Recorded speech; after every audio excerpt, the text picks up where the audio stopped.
All right, YouTube, TikTok, here we are with another trade recap here. Today's price action was pretty not that great, and um, we had a huge sell-off. I know we had like six red folders, I think, like FOMC, PPI, um, and federal fund rate, if I'm not mistaken.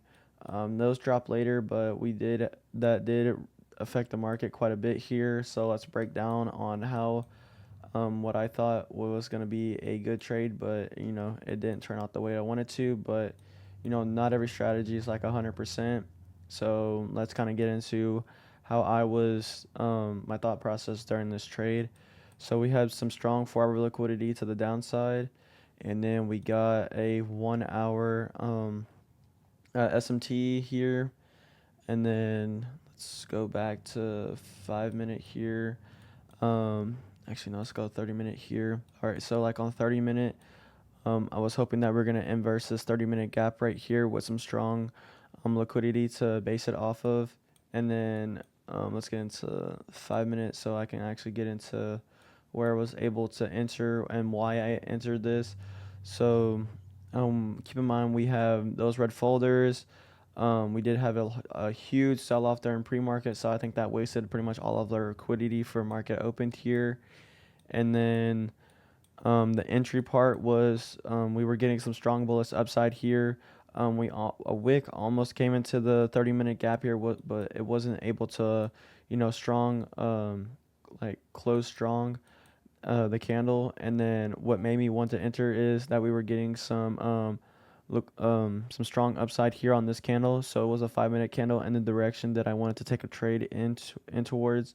But in return, we decided to get some strong sell-off pressure to the downside, um, inversing this SMT right here. So SMT is no longer.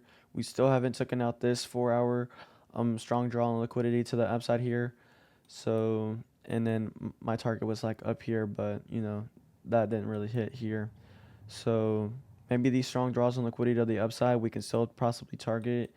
I know that one's actually like quite far up there, but nonetheless, this trade didn't hit, and we were out for like a $1,200 loss. Picture right here, so y'all guys can see. All right, I think that is pretty much it in terms of trading.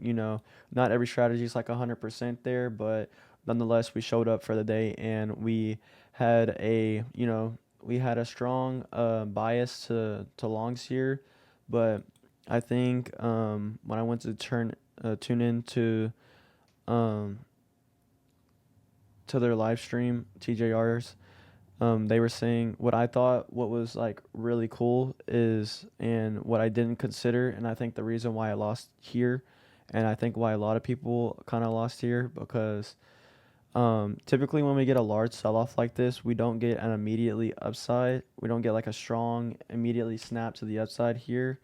We typically sell off, and then it comes down a little bit more, and it goes down, and then it eventually decides to come up. I thought that was very interesting, and I think that's the reason why I lost here. So I just want to put that in there. And yeah, that's pretty much it in terms of today's video here. I think I'm gonna catch you on the next video. Just stay strong. Not every strategy is like 100%. And yeah, just stay true to your trading plan. Don't like switch it up based off of you take like one bad trade. Still stay strong. So yeah, that's gonna be it for today's video. I'm gonna catch y'all on the next one. Take care.